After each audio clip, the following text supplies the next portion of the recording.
So hi everyone, welcome back to my channel. Hope you are doing well. So finally अब मैं video एक upload करने जा रही हूँ काफ़ी दिन बाद। बहुत दिन से ट्राई कर रही थी कि आज अपलोड करूँगी बट ऐसा हो नहीं पा रहा था। लेकिन आज फाइनली थोड़ा सा टाइम मैंने निकाला और सोचा अपलोड करते हैं। और अभी होता क्या था ना कि यार इतना बिजी शेड्यूल है तो उसमें प्रॉब्लम आती है, मतलब टाइम नहीं मिलता है इतना। निकालने को निकल सकता है बट मेरे लिए यार थोड़ा डिफ़िकल्ट हो जाता है इतनी सारी चीज़ें मैनेज करना, क्योंकि मैंने बताया था कि जिम भी मैंने स्टार्ट किया है, प्लस कोचिंग जाना आना, जिम में आना जाना, और इसी में थोड़ा बहुत टाइम निकल जाता है। फिर अपना खुद का थोड़ा बहुत पढ़ती हूँ तो उसमें भी टाइम चला जाता है। तो फाइनली अब सबसे पहले टॉपिक के बारे में बात करते हैं। फाइनली वगैरह कुछ नहीं, वो बाद में बताते हैं। तो हाँ, हो क्या रहा है कि अभी मेरे 2 टेस्ट हुए हैं PW पर। वो 2 टेस्ट थे, पहला था माइलस्टोन का और दूसरा था AITS का।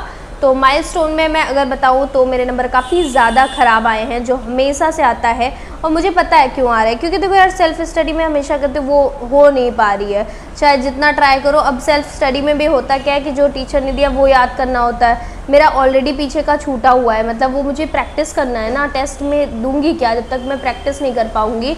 तो उन सब चीज़ों में टाइम मेरा बच ही नहीं रहा है।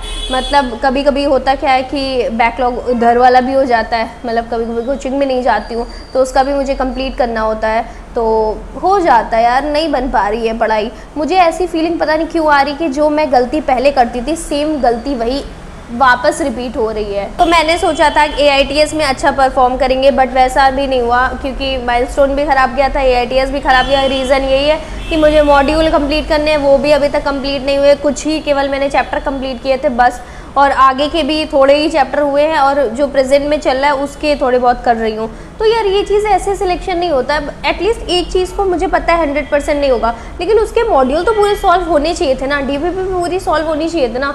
मैं ऑलरेडी लेट आई हूँ, मैं कैसे ये सब कुछ मैनेज कर लूँ? जिससे भी आप पूछोगे वो यही कहेगा मैनेज तो तुमको करना है। मुझे भी पता है कि मैनेज मुझे करना है, बट मैं कैसे करूँ ये भी तो बताओ भाई। अगर मुझे 4-5 घंटे मिल रहे हैं तो मैं सिर्फ 4-5 घंटे में अपना कुछ ही, मतलब ये है ना, या तो प्रेजेंट का पढ़ पाऊंगी तीनों सब्जेक्ट में, या अपना जो पास में छूटा है वो पूरा कंप्लीट कर पाऊंगी। एक ही चीज़ कर सकती हूँ ना, दोनों एक साथ नहीं कर सकती हूँ। ये सिर्फ कहने की बात होती है, रियलिटी में ऐसा होता है कि ये चीज़ें नहीं होंगी। क्योंकि मैंने ये बैकलॉग वाली वीडियो में भी आपको बताया था कि जो हम लोगों को लगता है हम लोग कर लेंगे तो यार नहीं कर पाते, कुछ नहीं होता है। तो क्या बताऊँ, बस यही सारी चीज़ें चल रही थी। बट मैंने सोचा ठीक है, मैनेज करेंगे खुद से। तो AITS वगैरह ख़राब गया है बहुत ज़्यादा, अब उसके मार्क्स तो देखेंगे क्या आया है क्या नहीं। बाकी माइलस्टोन में मेरा हाँ ऑनलाइन से थोड़ा सा ज़्यादा था, वो मैं किसी दिन और वीडियो में बताऊंगी। मैं इस वीडियो में अपने मार्क्स इसलिए नहीं बता रही हूँ क्योंकि देखो कम है तो मैं इम्प्रूवमेंट दिखाना चाहती हूँ, और इम्प्रूवमेंट दिखाने के साथ साथ ये बताना भी चाहती हूँ कि कैसे मेरे मार्क्स बढ़े। और क्योंकि मुझे पता है बढ़ना है तो कैसे बढ़ना है वो सारी चीज़ें मुझे पता है, बस मैं फॉलो इसलिए ही नहीं कर पा रही हूँ ना, क्योंकि यही है ना यार, जब तक खुद से नहीं प्रैक्टिस होगी। इसलिए मैंने सोचा है कि जो अपना कोचिंग का चल रहा है, जैसे भी जो चीज़ चल रही है थोड़ा उसको मेंटेन करते हैं। मतलब मेंटेन करते हैं इन द सेंस कि सेल्फ स्टडी पे ज़्यादा ध्यान देती हूँ। क्योंकि कभी कभी क्या होता है यार, बायो वगैरह की क्लास ऐसा नहीं है कि टीचर ख़राब पढ़ाते हैं, बट मुझे ऐसी फीलिंग आती है ये सबसे बेटर है कि मैं खुद से पढ़ लूँ। फिर कोई डाउट आया, कोई टॉपिक आया तो उसको समझ लूँ, वो ज़्यादा बेटर है। एक चीज़ नोटिस करिए, और सेम गलती यही सभी लोग कर रहे हैं, मतलब ऑलमोस्ट मैं देखती हूँ अपने आसपास। तो जो अच्छे हैं पढ़ने में उनकी बात तो अलग ही है, वो ऑलरेडी अच्छे हैं, मतलब अच्छा करते हैं। लेकिन ये बोलना कि जो तुम्हारा छूटा है या जो है, देखो तुमको भी पता है तुम्हारी कमी कहाँ पे है, तुम्हें क्या प्रैक्टिस करना है, किस पे वर्क करना है, क्या है, सब कुछ तुम्हारे पे, सबका अलग अलग होता है। मेरा क्या होता है, अगर मैं क्वेश्चन सॉल्व करने बैठूँ तो उसमें थोड़ा सा टाइम लगता है मुझे।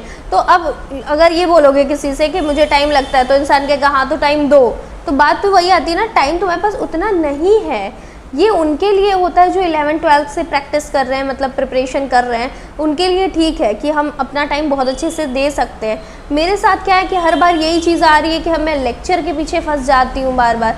सेम इसमें भी यही चीज़ हो रही है कि कुछ चीज़ें मुझे समझने की नीड नहीं है। समझने की नीड इन द सेंस कि ज़रूरत नहीं यार, खुद से पढ़ लूँगी आ जाएगा, और टीचर से उस टाइम पढ़ लूँगी तो मुझे नहीं लगता कि वो उतनी अच्छी तरीके से मुझे आ जाता है। खुद से बुक उठाना चाहिए। अब मैं एक और चीज़ तुमको बताती हूँ, जैसे यहाँ पे एक प्राइवेट हॉस्पिटल है, मैं अपना चेकअप करवाने गई थी तो वहाँ पे जो डॉक्टर थी वो, मैंने उनसे पूछा, वो थोड़ी अच्छी हैं, तो उनसे मैंने ये चीज़ पूछी कि आपने अपने टाइम पे नीट को कैसे मतलब निकाला था। हालांकि उनके टाइम पे नीट वगैरह तो नहीं होता था, वो AIPMT वगैरह समथिंग ऐसे जो होता था पहले, मुझे नहीं पता, बट हाँ वो चीज़ें होती थी, नीट नहीं होता था, इतना पता है।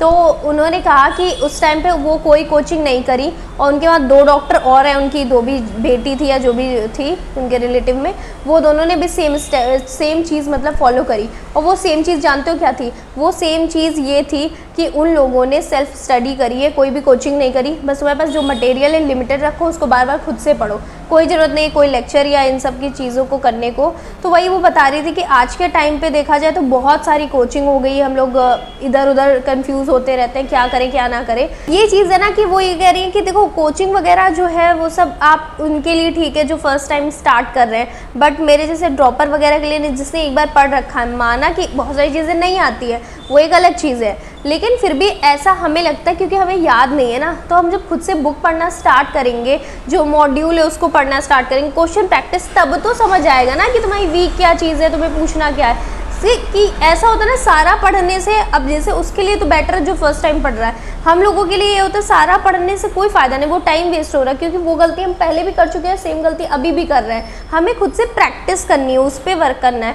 वो चीज़ लैक कर रही है। सबको पता होता है सिलेक्शन कैसे होगा, बट हम लोग वो अप्लाई नहीं कर पाते। सेम मेरे साथ भी है, मुझे भी पता है सिलेक्शन कैसा होगा, अब अप्लाई ना करने का रीज़न बस ये कि वही भेड़चाल में चीज़ें कर रही जा रहे हैं, जैसे पर डे कोचिंग जाना है और या जो भी लेक्चर आ रहे हैं पर डे उसे कंप्लीट करना है, इन्हीं में जा रहे हैं। लेकिन सिलेक्शन इससे नहीं, तुमसे होता है सिलेक्शन, तुमने कितना याद किया, प्रैक्टिस की, तुमसे होगा।